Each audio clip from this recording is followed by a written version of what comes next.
Graça e paz, amada igreja do Senhor, amém? Ah, gente, podia dar uma melhoradinha, né? Tá frio, mas ainda não tá tão frio. Mas, assim, eu tenho certeza que fosse o gol do seu time, você ia gritar muito mais alto. Na verdade, eu acredito que você ia gritar, pular. E se fosse gol de adversário, você ia gritar ainda mais. Então, é pro Senhor. Gente, eu estou oferecendo a paz, a graça que está acessível a você. Eu estou profetizando na tua vida que a graça e a paz vai invadir todo o seu ser, toda a tua mente. Que você vai ser movido por algo que não é natural, mas sim sobrenatural. E você só fala, amém. Vamos de novo? Foi um ensaio, né? Acho que agora vocês entenderam o que significa, né? Então bora lá? Graça e paz, amada igreja do Senhor, amém? Eita glória! Aleluia, glória a Deus. É assim que nós temos que celebrar a Deus. É assim que nós temos que entrar realmente nos átrios do Senhor. Eu estava lendo esses dias, não é sobre isso que eu vou ministrar, mas o Senhor me lembrou disso agora. Eu estava vendo uma ministração que eu fiz há um tempo atrás sobre átrios, sobre lugar santo e lugar santíssimo. E é tão emocionante quando relembramos essa passagem. Nós vemos a construção do tabernáculo e depois em Jesus nós vemos essa construção desse tabernáculo, né? Em nós, né? Em como o Senhor depois de Jesus, Ele veio nos programamos para entrar nesse lugar, né? E eu acredito realmente que até dentro da igreja, porque são cultos de adoração. Nós estamos nos oferecendo ao Senhor num culto racional. Então eu acredito que, primeiramente, nós estamos ali, nós chegamos, nós cumprimentamos todo mundo, nós, que legal te ver, conversamos, e nós estamos ali no átrio. Nós estamos ali no átrio com todo mundo, porque nos átrios, no tabernáculo construído por Moisés, ficava a multidão. Qualquer pessoa podia entrar, qualquer pessoa podia estar ali. Mas adentrando um pouco mais, aí eu creio que já seja o lugar de adoração. Enquanto os louvores estão tocando, e se você se permitir, porque eu digo muito isso, eu digo muito que o louvor aqui, ele precisa estar santificado, ele precisa sim estar movido pelos céus. Mas muitas das vezes nós estamos movidos pelos céus, nós estamos ali sentindo aqui em cima aquela presença poderosa. E você, por ainda continuar no átrio, você não consegue sentir a movimentação do lugar santo. E eu acredito ainda mais que a palavra, ao ser servida, ao ser revelada, se você estiver em total sintonia com os céus, ela é capaz de te levar para esse lugar santíssimo. Apesar de você estar reunida com muitas pessoas, de você estar entre as pessoas, eu acredito que quando nós entendemos o sentido de um culto, mas é só mais um culto? Não, não é só mais um culto. O Senhor pode passar, o Senhor pode derramar milagres, o Senhor pode ter decretado o dia da tua vitória hoje, mas se você não estiver conectado aos céus, se você não estiver nesse lugar santíssimo, onde existe só você e o Senhor, a tua bênção, o teu milagre, a tua glória, a tua oportunidade, ela vai passar, e você vai achar que é só mais um culto. Por isso eu digo que nós precisamos voltar à essência da adoração. E a essência da adoração não é só marcar a presença no culto. A essência da adoração não é só saber o louvor que está tocando. A essência da adoração, ela te leva a passar pelos níveis aonde você encontra o Senhor. E aí? Você sabe onde encontrar exatamente o Senhor todos os dias da tua vida? Porque para atingir um lugar santíssimo aqui nesse culto, você antes precisa estar prestando um culto na tua casa. Você antes precisa estar prestando um culto para a tua família. Você antes precisa estar prestando um culto no trabalho. numa saída cotidiana com os seus amigos e amigas? Como você tem literalmente se movimentado nesses lugares que terrenamente, humanamente, nós falamos, eles existem? O átrio é o que mais existe. Qualquer pessoa vai entrar, qualquer pessoa vai passar, qualquer pessoa vai ter acesso. O lugar santo é aquele lugar quando você está no meio da multidão, você se destaca por ter caráter, por ter honestidade, por ter integridade e por ter a luz do Senhor brilhando em você. Ontem eu fui ao mercado e era só para ter sido 15 minutos, né? Mas aí a gente vai passando de lugar em lugar em lugar. Quando eu cheguei no mercado eu não conseguia sair mais. E eu ali apressada, né? As meninas tudo brava comigo. Vem logo embora, nós está com fome. Mas aí, a última parada, eu falei, agora eu estou no caixa, vou embora correndo. E eu me deparei com uma pessoa que estava com um semblante tão triste. Tão triste. Eu falei, meu Deus, o senhor conhece essa moça? O que será que está acontecendo com ela? Então eu comecei a acessar aquela moça com bom dia. Bom dia, como que você está lá? Mais ou menos, e você? Eu falei, melhor que eu mereço. Porque olha, difícil, né? Tá bem, do jeito que eu sou ruim, menina, mas eu tô melhor que eu mereço. E ela já começou a sorrir. E já fomos puxando assunto, e a moça já começou a falar, e eu comecei a falar de Jesus para ela. Ela começou a chorar, a menina que estava empacotando também. Gente, foi 5 minutos.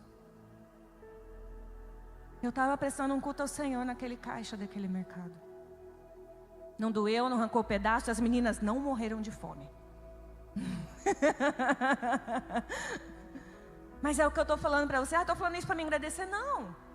Eu estou falando para você entender que o nosso culto precisa começar no dia a dia. O nosso culto começa nas pequenas coisas. O nosso culto, ele tem que ser diário.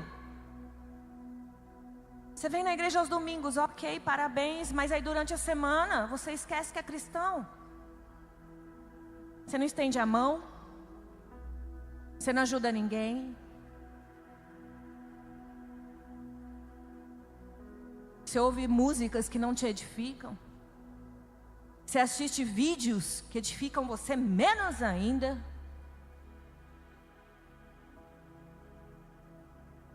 Você não ora. Jejuar? Imagina jejuar, gente, o que é isso? Você não busca. Ah, mas eu não tenho vontade. Quem disse que você vai ter vontade de orar? Quem disse que você vai ter vontade de ler a Bíblia? Quem disse isso para você? Quem disse mentiu. Mas são disciplinas que nós temos que adquirir todos os dias para que a gente possa estar nesse lugar santíssimo. Às vezes nós falamos, o louvor não foi bom, a palavra não foi boa, eu não entendi nada, ou até amanhã eu posso ligar para você e perguntar, o que você conseguiu entender da palavra? Que louvor que tocou? Muitos vão dizer, não lembro, não sei, esqueci. E sabe por quê? Porque nós estamos deixando de temer o Senhor. A reverência não é eu estar aqui com uma saia longa, com o cabelo até na bunda, sem maquiagem, sem brincos, sem nenhuma bijuteria, não. A reverência está onde eu sei que o Senhor é soberano da minha vida. A reverência está onde o temor me alcança, com o desespero de pensar que por qualquer coisa que eu possa fazer, eu venha ofender o meu Deus e perder tudo que Ele tem para mim na eternidade. Porque aqui, nessa terra, aqui, nesse lugar, eu já sei o que vai acontecer. Lê Mateus 24. Nada do que está acontecendo no mundo e na humanidade é novidade na Bíblia. Se você lesse mais Bíblia, você estaria mais por dentro do que as pessoas estão sabendo agora de tudo isso que está acontecendo. O Senhor deixou muito claro tudo o que iria acontecer e tudo o que ainda vai acontecer. E nós estamos fazendo o quê? Nós estamos muito felizes no mundo. Nós estamos trabalhando, nós estamos vivendo as nossas vidas e nós estamos deixando os nossos propósitos muitas vezes de lado. Nós estamos vivendo a nossa vontade. Ontem nós assistimos um filme que tipo, uau. É uma conversa de um homem, um ateu com o diabo, com o demônio. Gente, eu fiquei, uau, todo mundo deveria assistir esse filme.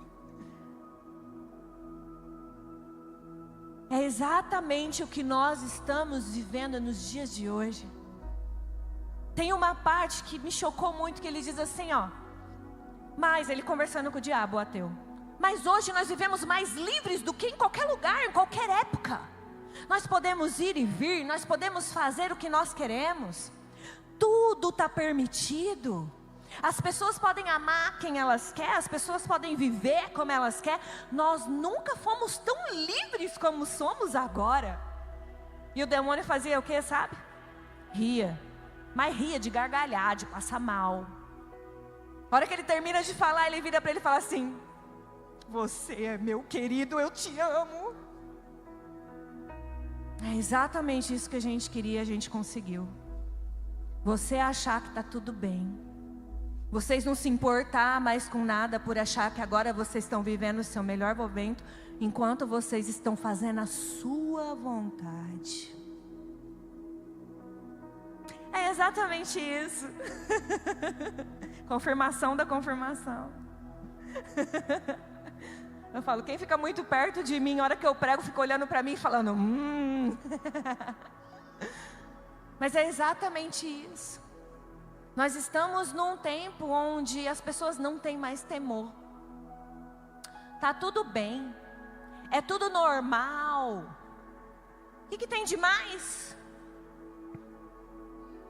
O que tem de mais eu assistir um filminho? O que tem de mais eu assistir um videozinho? O que tem de mais eu conversar no WhatsApp com alguém do sexo oposto? Nada a ver. O que tem de mais eu fazer sexo antes do casamento?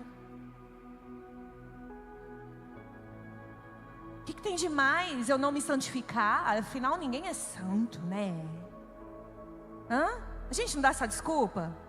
Ninguém é santo, não. Ou então vocês já ouviram? Não seja demasiadamente santo.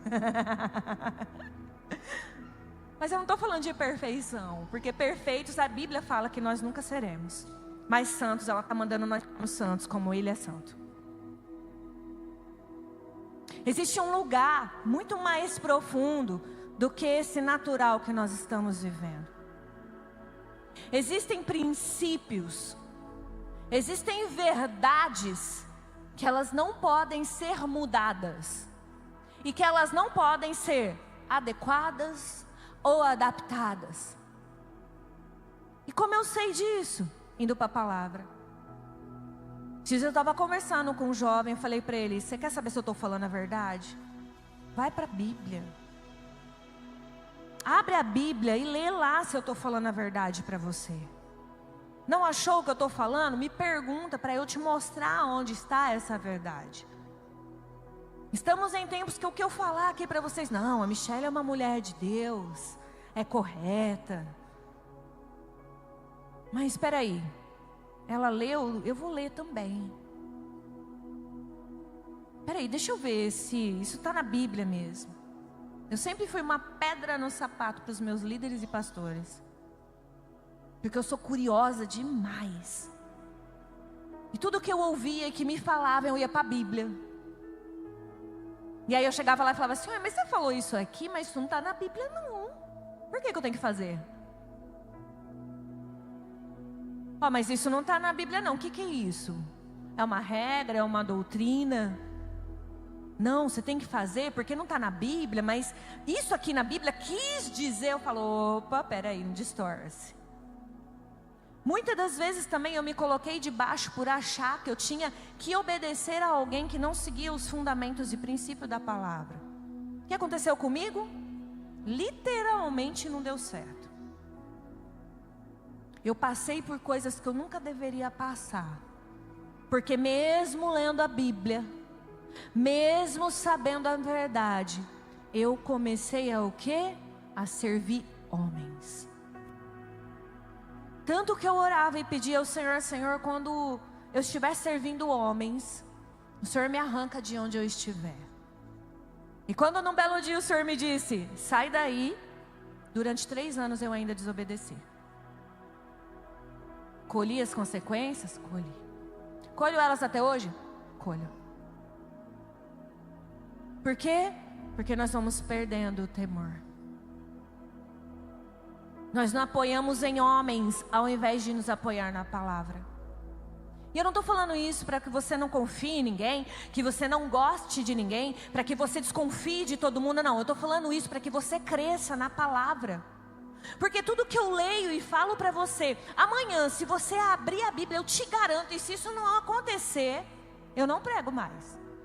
Você abrir a mesma palavra que eu li para você hoje, o Senhor vai revelar algo exclusivamente para você. Se você pedir a ajuda do Espírito Santo para ler aquela palavra e pedir ao Espírito Santo que revele algo para você, Ele vai fazer isso. Eu posso pregar durante 1 mês o mesmo versículo. E durante os 4 domingos que seguirão, que eu vou pregar o mesmo versículo, não vai ser pregada a mesma mensagem. Porque é esse o poder que a palavra exerce em nós e por nós. Mas que nem eu disse, nós estamos preguiçosos demais. Nós não queremos, nós voltamos lá no tempo de Moisés. Ah, não quero subir no monte não, vai lá você, busca lá atrás. Nós come, tá tudo bem. Vai ficar tudo legal, a gente sabe que você está falando com Deus. Mas o Senhor não quer isso. É um tempo em que o Senhor quer intimidade. É um tempo em que o Senhor não quer mentiras, não quer orgulho, não quer vaidade. E a vaidade do que eu estou falando não são vestimentas, não são adornos, não. A vaidade que eu estou falando é: eu estou falando, então você obedeça. Eu estou fazendo, então faça. Uma coisa que eu tenho aprendido esses dias do Senhor é que, esses tempos atrás, na verdade, é que nenhum de nós vai ter a mesma medida. O quanto que eu oro, o quanto que eu jejuo, o quanto que eu leio a Bíblia, o quanto eu recebo do que eu leio da Bíblia, o Senhor tem uma medida exata para cada um de nós. Quando a gente tenta, a gente pode se espelhar em pessoas, a gente pode ser referencial para as pessoas, e não só isso, a gente deve ser referenciais para as pessoas como aqueles que se dizem filhos de Deus. Mas a gente não pode fazer cópias de nós. Nós precisamos fazer cópias de Jesus. E mesmo que eu não planejei nada disso, com certeza essa foi a introdução da palavra. Eu gostaria que colocasse o tema para mim, Karine. Verdades inegociáveis. Como eu estava dizendo, há um tempo que nós temos negociado demais tudo que o Senhor pode liberar em nós e para nós. O que eu mais ouço é: ai, por que minha vida está assim? Ai, por que as coisas não mudam? Ai, porque isso, porque aquilo, e uma reclamação gigante. Aí você vai falar com a pessoa, você fala: quanto tempo você está orando? Nossa, faz tempo que eu não vejo você na igreja. Você tem lido a Bíblia? Eu vejo bastante, hoje num dia como esse, que a gente tem tanto acesso fácil à internet, as pessoas falam assim: eu tenho visto muitas pregações. Só que aí a Bíblia fala assim: o que adianta você ser ouvinte e não ser praticante? Eu vou em muitas conferências, ok, mas o que adianta você ser ouvinte e não praticante? O que adianta você ouvir e não manifestar a glória de Deus? Nós devíamos estar desesperados pela presença do Senhor. mas realmente nós estamos muito ocupados com as nossas coisas. Eu quero ler um texto com vocês, que se encontra lá em Colossenses, primeiro, né? Que depois eu quero ler um outro texto com vocês. Que aí esse texto eu tenho certeza que vocês vão querer olhar a Bíblia para ver se está escrito. Não esse de agora, mas o outro. Em Colossenses 3, a partir do versículo 18. A minha NVI, tá, cá? Ah, você sabe, né? Né, amiga? E vai dizer assim, ó. É aquele texto que todo mundo gosta de ouvir, gente. Mulheres, sujeitem-se, cada uma a seu marido, como convém a quem está no Senhor. E os homens dão glória a Deus. Agora eu vou falar com vocês, já que vocês estão tão aleluiados, né? Maridos, ame cada um a sua mulher e não a tratem com amargura ou grosseria.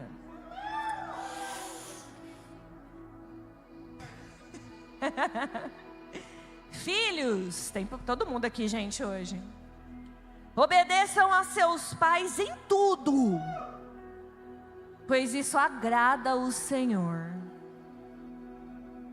Agora, pais, não irritem seus filhos.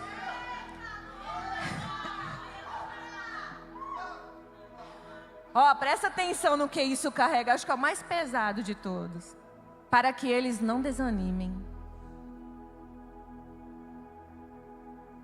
Pais, não irritem os seus filhos para que eles não desanimem. Escravos, obedeçam em tudo a seus senhores terrenos, não somente para agradá-los. Isso serve assim, está falando escravos aqui, porque naquele tempo era escravo, mas está falando trabalhadores, tá? Você que está aí debaixo aí de um trabalho, que trabalha, que tem um patrão. Obedeçam em tudo a seus senhores terrenos, não somente para agradá-los quando eles estão observando, mas com sinceridade de coração, pelo fato, presta atenção. Por que eu tenho que fazer tudo isso, Michele? Pelo fato de vocês temerem ao Senhor. E os versículos da minha vida. Tudo o que fizerem, façam de todo o seu coração, como para o Senhor e não para homens. Sabendo que receberão do Senhor, presta atenção, a recompensa e a herança. É a Cristo Senhor.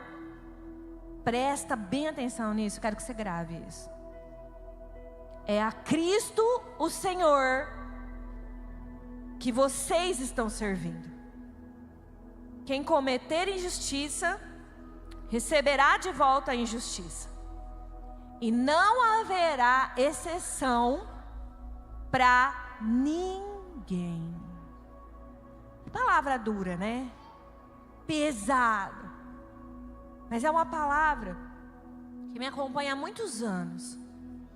Foi uns primeiros versículos que o Senhor me disse no meu pensamento, e eu nem sabia onde estava escrito, e eu fui procurar.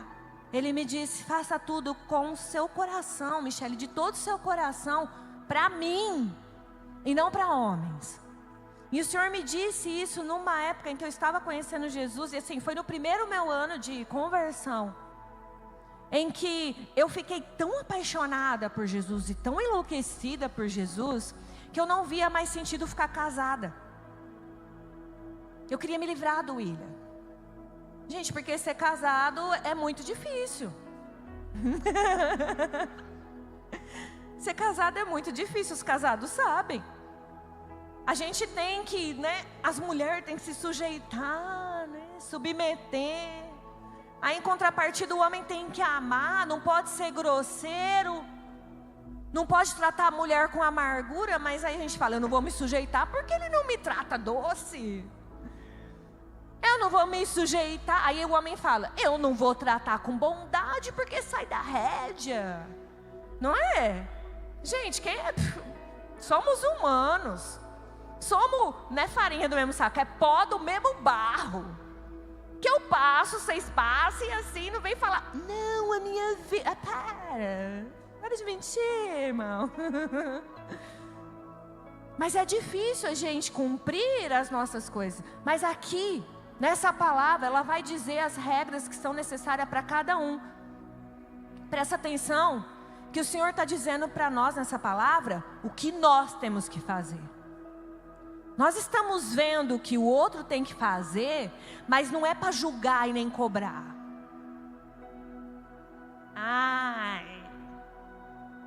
Né?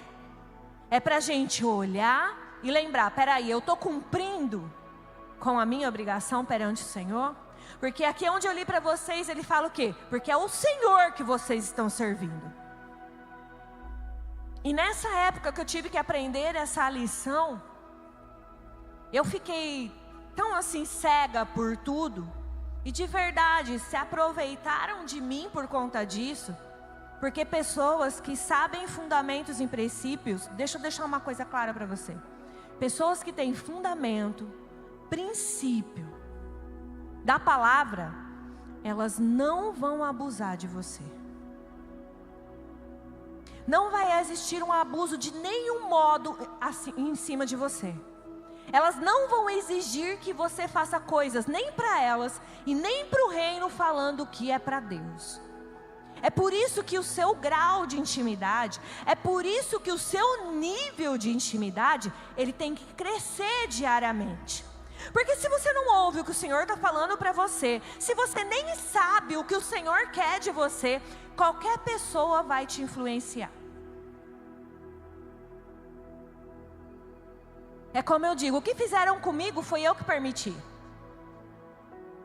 Porque mesmo indo cada vez mais profundo na palavra, e conhecendo, e sendo revelada a palavra do Senhor a mim, eu me deixei ser enganada. Por quê? Porque estava confortável. Por quê? Porque era bom para mim. Era ruim para os meus filhos, era ruim para o meu marido, mas para mim estava ótimo. Então o resto é resto. Nós vamos parando de cumprir as nossas obrigações, de cumprir a nossa parte ao qual o Senhor nos requer, por não ouvir a voz de Deus. Quando o Senhor diz, façam de todo o seu coração, para mim, Ele me dizia, Michele, você precisa lavar, porque eu era uma pessoa que murmurava demais, uma mulher rixosa. Demorou 123 dias para eu ver isso, depois de uma experiência que o Senhor fez comigo. Mas pensa numa mulher rixosa, reclamando. Eu ficava ansiosa para o William chegar em casa para a gente brigar. E ele já não gosta de brigar, né? Quem conhece sabe. Gente, era uma loucura. Era uma loucura, mas eu fazia de tudo. De tudo. Então eu fazia as coisas xingando, eu fazia as coisas desmerecendo. Ah, porque essas crianças não param quietas, porque essas crianças não deixam nada limpo. Ah, porque eu não sou reconhecida como eu deveria. Ah, por que eu vou fazer sendo que ninguém faz por mim? Isso já dentro da igreja, conhecendo Jesus. E foi quando o Senhor falou para mim, Michele, faz como se fosse para mim. Oi? Ele falou, vai procurar isso. E eu sabia que estava na Bíblia. Fui procurar e me deparei com esse versículo, que é o versículo da minha vida. Sempre quando eu já estou tentando crescer umas arestrinhas assim, eu já falo, não, eu estou fazendo para o Senhor. Esse é um fundamento que o Senhor me deu no meu primeiro ano de conversão, que me sustenta até hoje. Todas as vezes que tem a possibilidade de uma seta conseguir penetrar na minha mente e falar, desiste. Para de fazer, deixa para lá. O Senhor me lembra, faz para mim. Você não está fazendo para homens. Mas nós precisamos ter discernimento do quê? Que servir ao Senhor é muito mais do que fazer algo por obrigação. Quem me conhece sabe que eu não gosto de cozinhar, que eu não gosto de limpar a casa. Mas nesse período o Senhor me ensinou a fazer tudo isso para Ele. E como eu ia fazer algo para Deus sem amor? Não gostava, mas eu tinha que fazer porque era para Deus. A palavra que o Senhor liberou no meu coração nesse dia, enquanto eu dizia esse versículo para mim, foi: e se eu fosse comer a comida que você está fazendo? E se eu fosse vestir a roupa que você está lavando e passando? E se eu fosse chegar na casa, você deixaria lá suja? Você reclamaria de estar limpando? E se fosse eu que tivesse sujado a sua casa? Mas Senhor, não tem mais. Eles também são meus filhos. Sabe qual que é o problema? É que a gente quer ser filho. A gente quer as misericórdias do Senhor, mas a gente não quer oferecer elas. Na hora de oferecer elas, sabe o que a gente faz? Você não me ama, como a Bíblia fala que você tem que me amar. Hã? Ai, mas ontem mesmo, quem é você? Tem uma coisa que a gente é bom em justificativa e defesa. Pensa numas pessoas, tem umas pessoas que são além da medida, né, querido? Tem pessoa que você vai conversar com ela e você só quer expor o que você está sentindo, e ela vem com um monte de justificativa, um monte de defesa, já procurando um monte de defeito em você. Gente, eu fiz tanto isso. É muito chato. E isso faz parte o quê? Da nossa humanidade pecaminosa e caída. Como que eu falo isso para você? Eu provo para você na Bíblia. Lembra de Adão e Eva lá no começo? Lá, gente. Lá no comecinho. Adão, por que você comeu do fruto? Foi a mulher que você me deu. Eu estou falando de alguém que nem conhecia tudo que a gente conhecia. Que nem sabia de tudo que a gente sabe agora. Nós nos achamos os inteligentes. Nós nos achamos os tais. Mas ainda nós cometemos o mesmo erro de sempre. Tenho certeza, não está escrito na Bíblia, infelizmente, mas que se a resposta de Adão fosse defender Eva: Adão, você comeu do fruto, por que você comeu o fruto? Quem te deu o fruto? Senhor, eu desobedeci. A Eva não tem nada a ver com isso, ela estava sozinha no jardim, eu me distraí, deixei ela sozinha. E quando ela veio com o fruto, eu quis agradar ela mais do que eu sei que eu teria que agradar o Senhor. Eu te ofendi, Deus, mas eu estou arrependido. Não me tira do jardim, não me deixa morrer, Senhor, sem a tua presença. Eu quero continuar aqui, tendo as suas visitas diariamente. Já pensou em como a história seria diferente? Já pensou? Que legal, que bonito. Então por que você não começa a fazer isso hoje? Por que ao invés de dar desculpas pelo que você acha que está sendo vítima, você não começa a se arrepender e defender? Tomar para si os pecados que nem são seus, que você acha pelo menos que não são seus. Tomar para si a culpa de coisas que você não acha que nem são suas. E falar para Deus: Deus, eu me arrependo. Deus, eu quero mais de Ti. Mas sabe qual que é o nosso maior problema? Nós nunca estamos satisfeitos com nada. Nós estamos sempre querendo mais, já perceberam? Quando alguém consegue fazer algo que a gente quer que ela faça, aí a gente acha alguma outra coisa para ela fazer. Parabéns, né? O Davi que zoava comigo. Parabéns, mas você pode melhorar, mãe. Mas ele estava zoando. Eu acho. E tava não? Ah, entendi. Deixa para lá. Ele faz com você? Antes ele fazia comigo, agora ele faz com a Jéssica. Glória a Deus, né? A gente vai passando os filhos para frente, né? É bom, gente, é bom. E eu quero ler uma palavra com vocês que fala exatamente disso. Ela se encontra lá em Provérbios. capítulo 30. Eu falei para vocês que vocês vão querer ver mesmo se está na Bíblia, porque eu vou contar mais ou menos a história, mas eu vou ler em específico alguns versículos. E ela fala de algo assim, que você fala, não.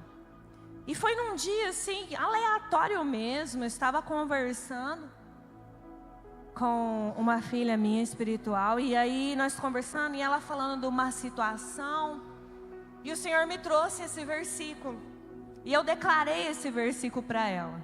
Pronto, é como se abrisse a caixa de Pandora. Esse versículo ficou martelando, martelando, e eu fui procurar o versículo, ela também, porque assim como eu, ela é desconfiadona, graças a Deus, e ela foi ler o versículo.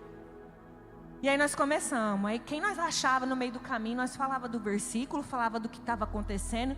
A hora que nós falamos o texto inteiro, então, piorou o negócio. Porque o texto é simplesmente aqueles textos que você fala assim, não está na Bíblia. Ela mesma achou que era um ditado popular, e eu falei que era um versículo, ela foi ver, é um versículo, será? E é um versículo.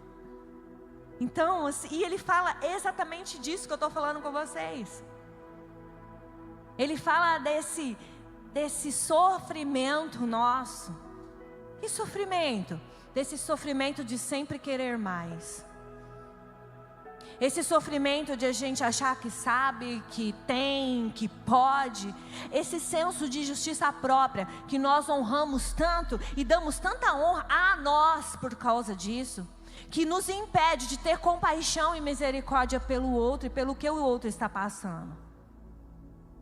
Tenho certeza que você não é diferente de mim, irmão. É muito fácil a gente ver o defeito do outro, o mal que está no outro, enquanto nós temos, como a Bíblia fala, um poste nos nossos olhos. Tira o poste do olho, para depois você falar do seu irmão. Fala desse sofrimento incessante de ser saciado e que nunca vai saciar. E lá em Provérbios 30, o versículo que eu quero ler primeiro para vocês, no versículo 15, ele diz assim, ó, é Bíblia, gente, depois vocês procuram. 2 filhas têm a sanguessuga. Dê e dê, gritam elas. Há 3 coisas que nunca estão satisfeitas: a sepultura, o ventre estéril, a terra cuja sede nunca se aplaca, ou seja, um deserto seco, e o fogo que nunca diz é o bastante. E eu fiquei lendo esse versículo, e quem escreveu esse provérbio foi Agur, filho de Jaque. E ele começa esse provérbio, depois vocês lêem lá inteiro, que eu não vou ler inteiro não. Mas ele começa esse provérbio dizendo assim, que tolo que eu sou. Que insensato que eu sou de pensar que eu sei alguma coisa. Como eu pude pensar que eu sabia alguma coisa da humanidade? Que eu sabia alguma coisa do que está nos céus? E é interessante que em um determinado versículo ele começa a fazer uma pergunta que nos leva e remete a Jesus. Ele diz assim, quem subiu aos céus e desceu? Quem ajuntou nas mãos os ventos? Ele está falando de Jesus, gente, presta atenção. Quem embrulhou as águas em sua capa? Quem fixou todos os limites da terra? Aí ele fala, qual é o seu nome? Qual é o nome do seu filho? Conte-me, se você sabe. E ele vai ali, de certa forma, provocando aqueles com quem ele está falando essa palavra. Ele fala, cada palavra que Deus fala é comprovadamente pura. Ele é escudo para aqueles que nele confiam. É muito forte. Então ele começa ali a escrever sobre coisas que estão além do nosso alcance, como esse versículo que eu disse para vocês. Ele começa a falar de falsidade e de mentira, que quer que o Senhor o livre disso. Ele começa a falar também ao Senhor, o que remete a gente a Mateus 6,33, que diz que a gente precisa buscar primeiro o reino dos céus, que as demais coisas serão acrescentadas. Ele fala: Senhor, eu peço só duas coisas: me livra da falsidade, da mentira, que eu não seja enganado, que as pessoas não falem, eu aceito. É o que eu estava falando para vocês, eu não estou fugindo da palavra. Que eu não aceite tudo que coloca em mim, a goela abaixo, e que eu também não minta, que eu não seja falso, que eu tema o Senhor mais que tudo. E ele fala: e também não me dê muito dinheiro, e também não me deixe muito pobre. Aí ele fala: porque se o Senhor me der muito dinheiro, eu vou ficar, nariz empinado, e eu vou esquecer do Senhor. E se eu ficar pobre, talvez eu roube, e aí eu vou desagradar o Senhor. E ele continua dizendo essas palavras, e ele começa a entrar em lugares em que a gente vai entrar nessa noite. Ele fala de filhos que não obedecem aos pais, muito nessa parte. Durante 4 vezes ele fala sobre isso. De filhos que amaldiçoam o pai, que não obedecem à mãe, que são puros aos seus próprios olhos, mas que ainda não foram purificados da sua impureza. E eu vejo isso, eu estava relendo essa palavra hoje, eu falei: uau, nós estamos nessa geração em que os jovens, em que os filhos, eles se acham melhores que os pais. Existe uma divisão, uma facção, uma dissensão, porque na mesma hora em que os filhos vão contra os seus pais, achando que sabem mais, não os honra, pelo contrário, os amaldiçoa, os desobedecem. Nós lemos lá em Colossenses o que? Pais, não irritei os seus filhos para que eles não desanimem. Os pais não estão tendo também sabedoria e nem exemplo para poder chegar no filho e sentar com o filho e falar: peraí, vem cá, eu sei que você sabe mais que eu sei que você vai chegar muito mais longe que eu, e eu quero muito aprender com você, mas você ainda não viveu as experiências que eu tenho para te ensinar. As minhas experiências também vão fazer e vão livrar você de muitas coisas que você não precisa passar. Quando a Bíblia fala, os pais se converterão aos filhos e os filhos se converterão aos pais, a Bíblia está dizendo que quando uma geração mais velha se unir com uma geração mais nova, não vai ter para ninguém. A força dos jovens e a experiência dos mais velhos vai fazer com que tudo seja perfeito. Mas é necessário que pais se levantem como exemplos. É necessário que filhos sejam submissos aos pais, que eles obedeçam aos seus pais. Aí você fala: não, mas o meu pai, ele faz isso, mas a minha mãe faz isso. Aí eu falo para você, o Senhor fala: façam tudo como se fosse para mim. Se submetam à minha palavra, aos meus fundamentos. Isso quer dizer o quê? Que você não tem que fazer o que está fora da palavra. Isso cabe a maridos, isso cabe a esposas. A submissão da mulher, ela precisa ser levada em consideração o quê? O versículo que fala sobre os homens. O homem precisa amar a igreja ou amar a sua esposa como Cristo amou a igreja e se entregou por ela. E você, marido, entregaria a sua vida pela sua esposa hoje, ou você daria uma justificativa para não fazer isso, deixar ela aí? Não, Senhor, leva ela que ela está menos. Deixa ela aqui, Senhor, porque ela... Você está com esse pensamento, você ainda não chegou no nível que o Senhor quer de você.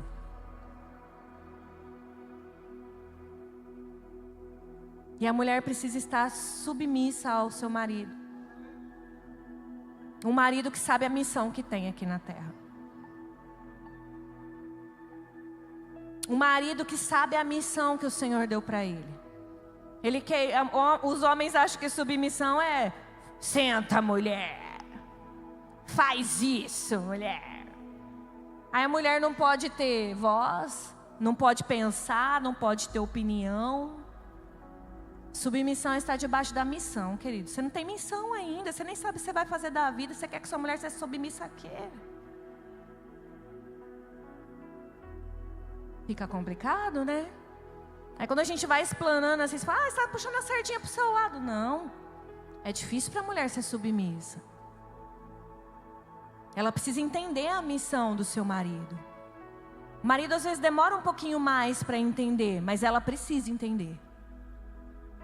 Se ela correr atrás de entender a missão do seu marido antes dele, ela pode orar por ele para que ele entre na missão logo, para que ela possa fazer o que foi proposta a ela fazer como auxiliadora. É para isso que nós somos criadas. Não é desculpa para você não ser submissa porque o seu marido não sabe a sua missão.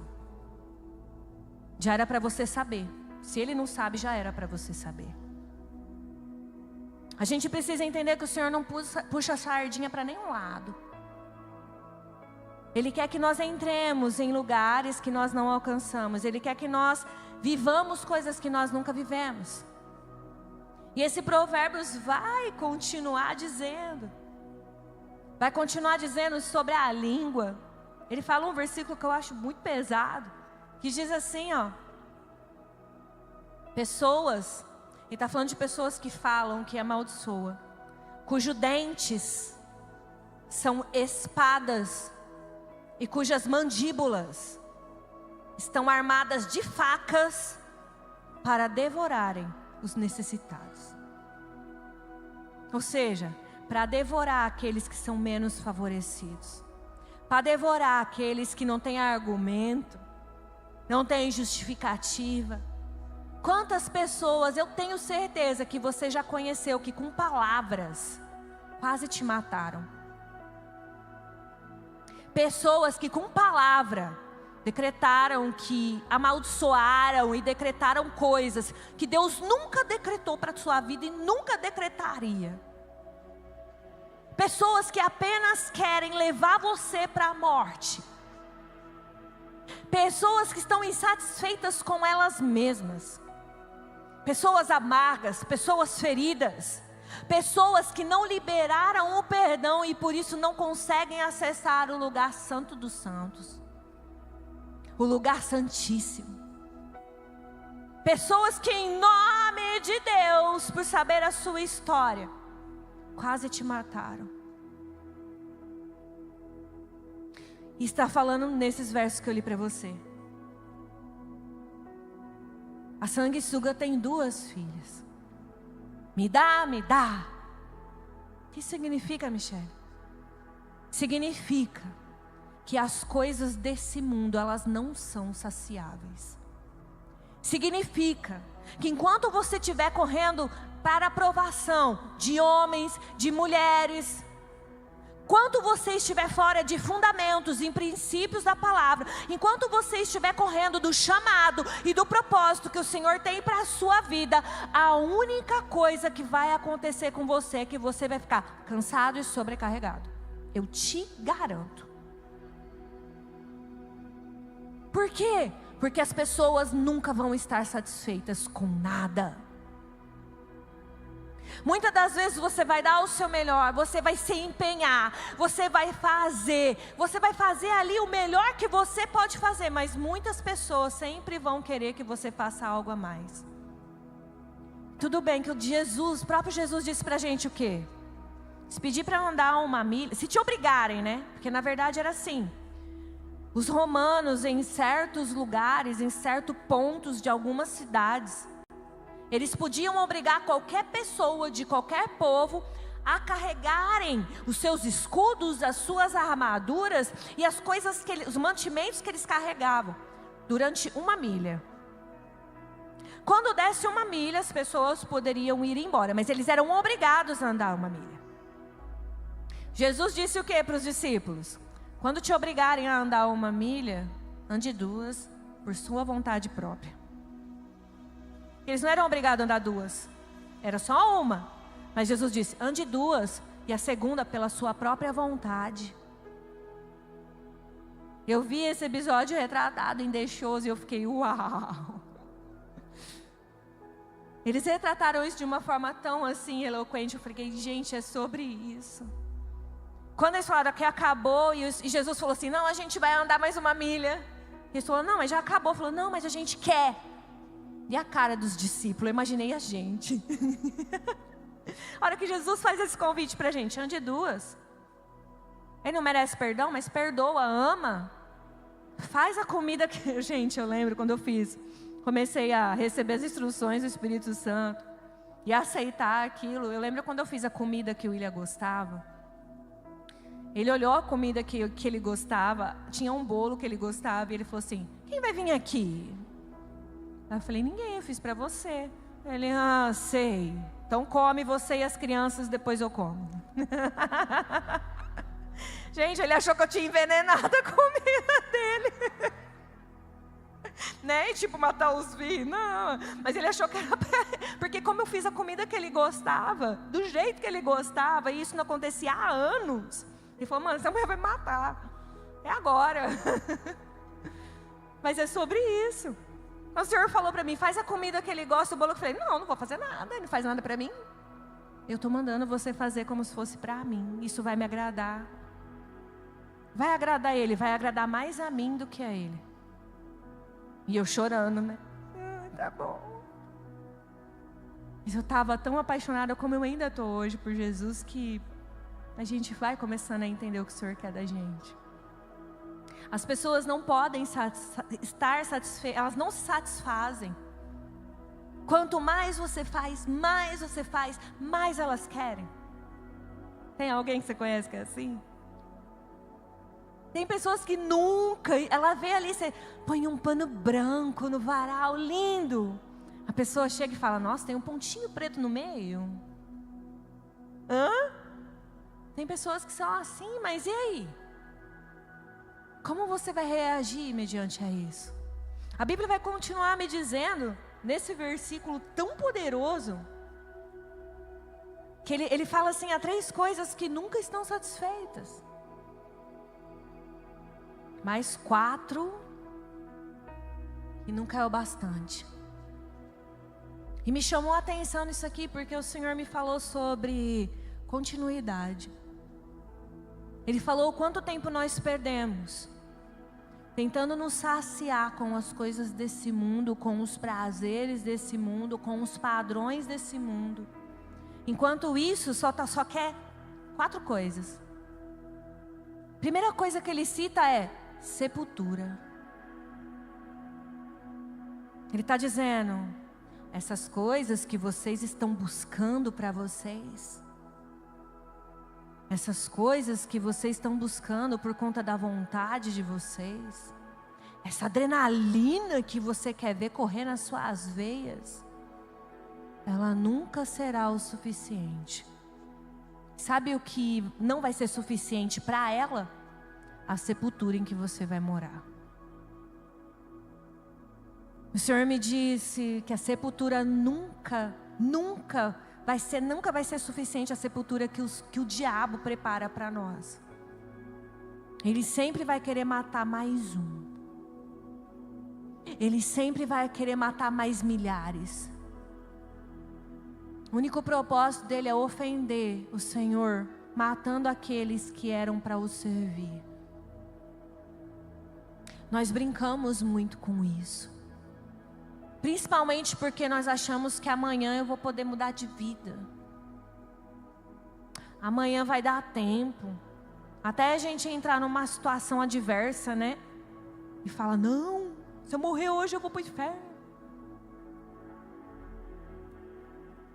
Eu não posso morrer hoje porque eu vou para o inferno. Você quer chegar a se deparar com a morte, com o medo da morte, com uma sepultura aberta para você, para poder pensar em fazer algo. Eu conheço muitas pessoas que viram a sepultura aberta, que passaram em vale de sombra da morte. E durante esse período elas disseram, Senhor, se o Senhor fizer, eu vou me consertar. Senhor, se o Senhor curar o meu filho, eu vou fazer diferente. Eu vou consagrá-lo a Ti, eu vou fazer por Ti, mas depois que as coisas estão resolvidas. Depois que por um momento o Senhor teve misericórdia e fechou as sepulturas delas. Elas vão lá e por si próprias, elas cavam novamente as suas sepulturas e deixam-as prontas para que ela possa repousar.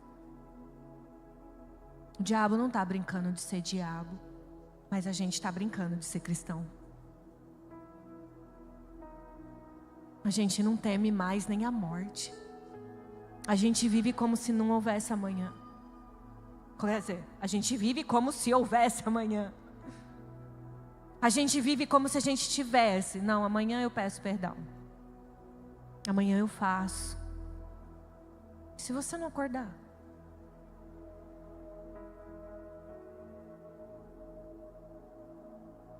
Como que vai ficar seu filho? Como vão ficar os seus filhos? O que você deixou para eles? Que herança você vai deixar para os seus filhos se você morrer hoje? Que herança você vai deixar na terra como filho ainda? O que as pessoas vão ter como herança de você se você morrer hoje? O diabo já abriu a sua sepultura. Mas existe um Jesus que já derramou o seu sangue para fechar essa sepultura. Porque Ele é a própria vida. Porque Ele é a vida verdadeira. Sabendo disso, nós não podemos ignorar o que está acontecendo e como o diabo tem roubado e ceifado a vida de muitos. E ele fala, continua dizendo, depois você vai entender comigo porque eu vou falar sobre continuidade e legado. E ele continua dizendo, a outra coisa, a segunda coisa é o quê? Ventre estéril. Além de você não estar tomando conta da tua vida como você deveria, vivendo para o Senhor aqui nessa terra, o outro erro que nós cometemos é que nós não queremos gerar filhos para Deus.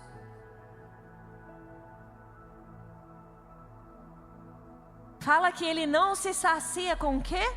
Com ventre estéril, ou seja, quanto mais pessoas que não sejam férteis. Eu não estou falando de nada natural, gente, estou falando de tudo espiritual. Porque esse versículo 15 em específico, ele está falando do mundo espiritual. Ele está falando de tudo que acontece nas regiões celestiais que você e eu não conseguimos ver. A não ser que o Senhor nos revele. Não se sacia de ventre inférteis. Em outras traduções fala, não se sacia de mães que não têm filhos. Já parou para pensar se no estalar de dedos o Senhor não permitisse que nenhuma mulher mais ficasse grávida?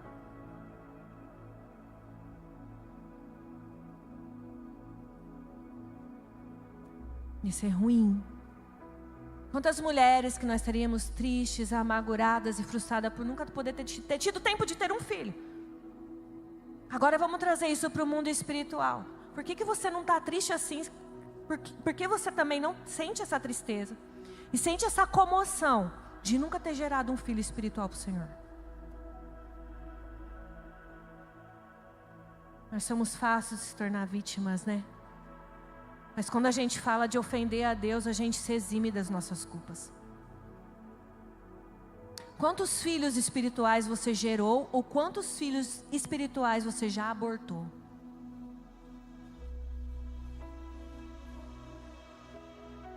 Deus não nos fez para ser inférteis, para ser estéreos. Porque a palavra diz, Ele disse para Adão e Eva, vão e multipliquem-se. E eu vejo essa ordem dada a nós, e não só em filhos naturais, mas em filhos espirituais, em uma geração que está deixando de nascer, que está deixando de existir, porque você não quer gerar.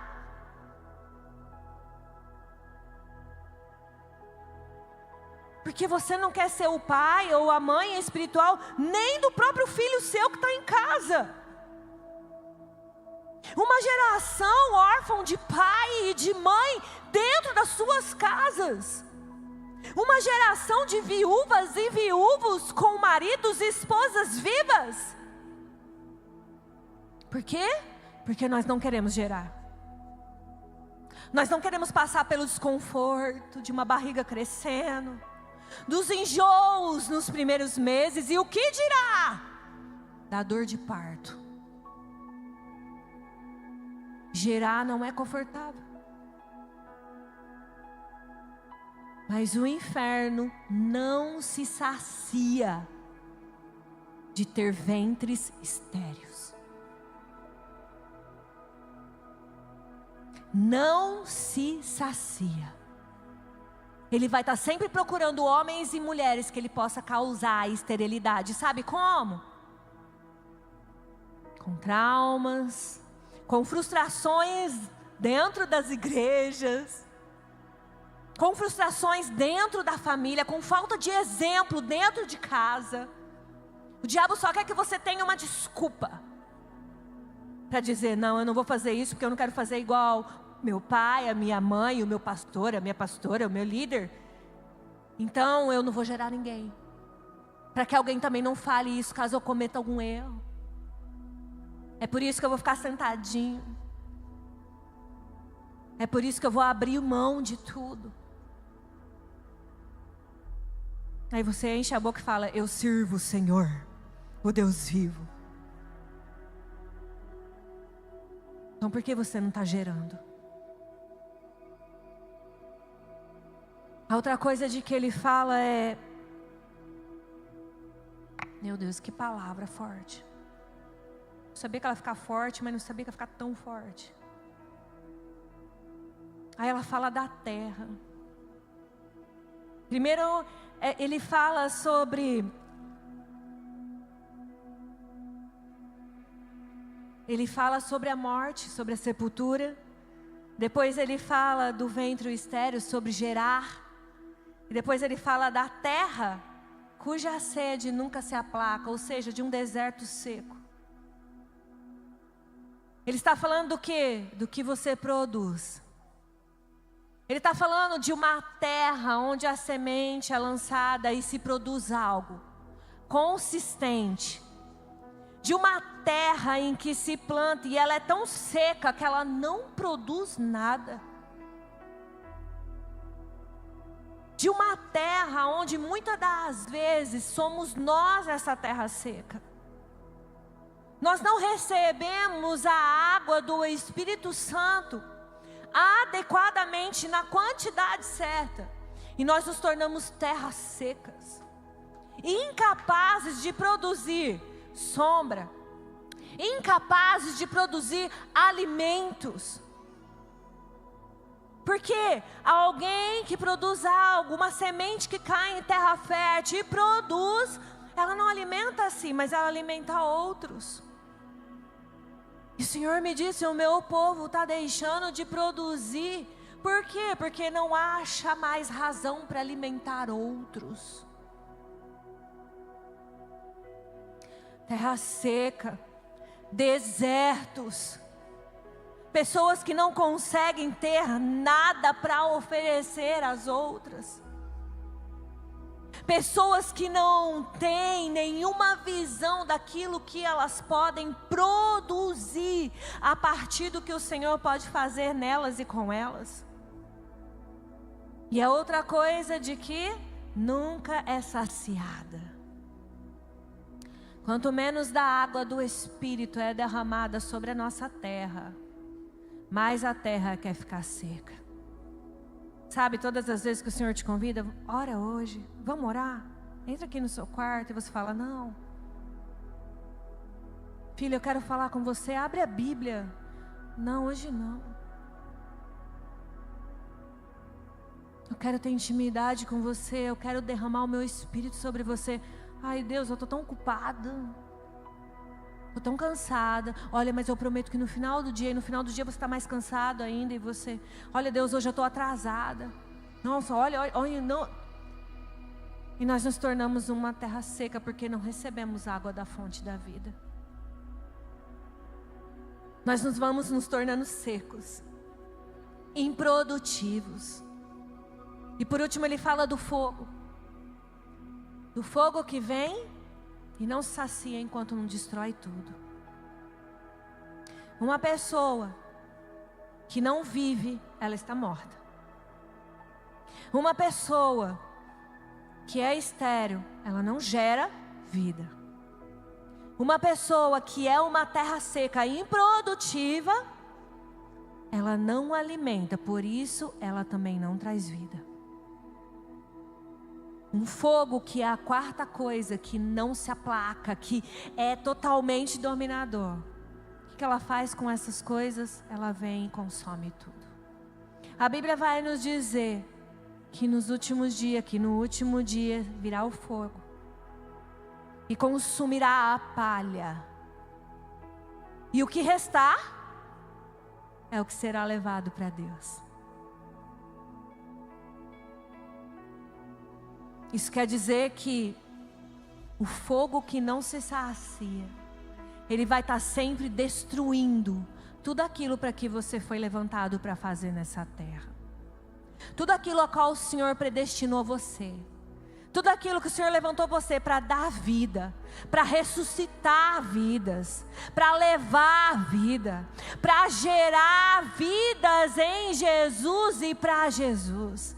Para gerar com muita dor, porque a Bíblia fala de muita dor sim, mas é uma alegria e é esquecida toda essa dor quando aquele bebê nasce. Jesus levantou você para dar vida nesse mundo, nessa terra, nessa geração, nessa nação, na cidade de Araçatuba, no bairro onde você mora. Enquanto você estiver querendo fazer a vontade apenas dos homens, enquanto você estiver querendo só a aprovação de pessoas, além de não descobrir o que o Senhor tem para você, você vai se sobrecarregar, cansar e vai entrar nesse círculo de morte, de parar de gerar, de esterilidade, de terra seca. Até que por fim o fogo vai te consumir de forma com que você não vai conseguir mais voltar. O Senhor te convida nessa noite a fazer de todo o seu coração tudo o que você precisa fazer para Ele.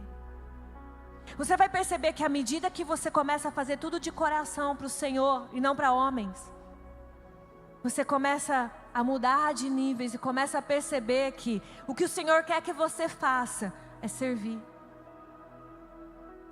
O Senhor quer que você sirva a vida. O Senhor quer que você gere filhos. O Senhor quer que você produza alimento para essa nação que tem tanta fome.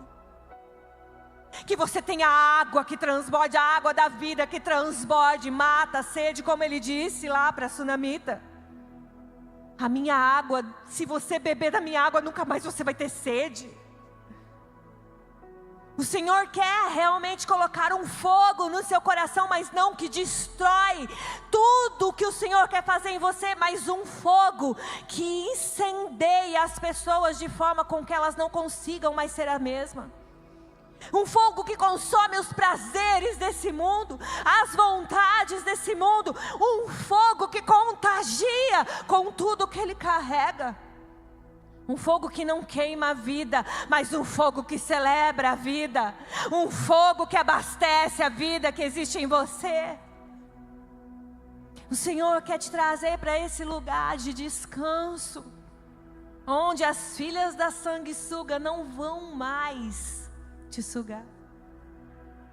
Onde você não vai mais precisar fazer além do que o Senhor te deu como medida. Nesse lugar onde o Senhor vai te levar, em que você vai precisar ser apenas o que Ele escreveu no seu livro. O Senhor te chama para esse lugar nessa noite. Essa é a palavra que o Senhor me deu nesse dia. Eu queria convidar vocês a ficar de pé.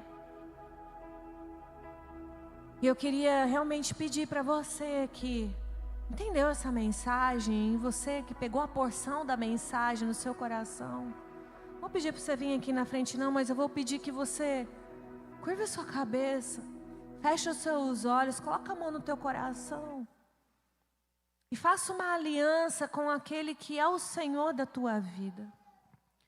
A minha oração hoje vai ser para que o Senhor literalmente queime todos os altares no seu coração que não são dele.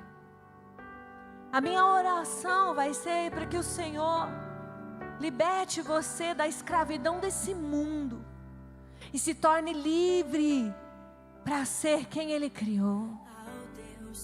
Pai amado e querido, eis aqui a tua igreja, eis aqui a tua palavra, a tua mensagem foi ministrada nesse dia com muito temor e tremor, Pai. Mas eis aqui, Senhor, um povo que não vai fazer parte, Senhor, dessas 4 coisas que são insaciáveis, dessas verdades, Senhor, que são inegociáveis, Pai. Eu creio, Senhor, que o Senhor está levantando uma geração, está levantando um povo, está levantando uma igreja, Pai, que traz vida ao invés de, Senhor, ficar esperando a sepultura da morte. De uma geração, Senhor, que está disposta a gerar filhos para Ti. Filhos, Senhor, que vão ver o bom comportamento de seus pais. Filhos, Senhor, que vão ter como referência homens e mulheres de Deus, Pai. Homens e mulheres de Deus capazes de transmitir a essência de Jesus. Jovens, Senhor, que vão gerar filhos espirituais, cópias de Jesus, Pai, através do Teu amor, através da Tua graça. Oh, Pai amado e querido, uma geração de terra inundada pela água do Teu Espírito, inundada pela água da vida, onde a sua semente, onde a semente da palavra vai ser semeada, Pai. Onde, Senhor, árvores frutíferas crescerão e alimentarão multidões que estão famintas, Pai. Em nome de Jesus, levanta essa geração no nosso meio, com um fogo que não se apaga, com uma chama que não se apaga, com o fogo do Espírito Santo, Pai, que produz o poder e a autoridade para curar, para libertar, para avançar, para ir, Senhor, contra o maligno, em nome de Jesus, Pai. Obrigada, Senhor, por essa palavra. Obrigada pelo que o Senhor tem feito, como o Senhor tem agido. E em nome de Jesus, seja o Senhor do coração, Senhor, da sua igreja. Que o Senhor reine soberanamente, Pai, em cada coração. Que não haja espaço mais para a morte. Que não haja mais espaço para a esterilidade. Que não haja mais espaço para a terra seca. Que não haja espaço mais para um fogo, Senhor, que não se cansa de consumir as coisas que vêm do céu. Em nome de Jesus, Senhor, eu repreendo, Senhor, da vida de todos os seus filhos esse mal. Eu repreendo, Senhor, e declaro a Tua vontade soberana, em nome de Jesus. Amém. Uma salva de palmas para Jesus. Aleluia. Glória a Deus. Louvado seja o nome do Senhor. Vocês vão ler a Bíblia para ver se estou falando a verdade? Gente, termina de ler. Eu recomendo vocês lerem Provérbios 30. Depois vocês comentam comigo. Amém? Glória a Deus. Pode acender as luzes para mim, fazendo um favor? Rapaz, não é? Trouxe o chicote hoje. Pegou vocês aí, irmão? Ou só foi só eu só? O lanche está cancelado hoje. Estenda suas mãos para frente. Que a graça de Deus Pai, o amado e consolador e doce Espírito Santo esteja com cada um de nós amanhã e sempre. Todos digam junto: amém. Que Deus abençoe. Vão debaixo da graça, em nome de Jesus.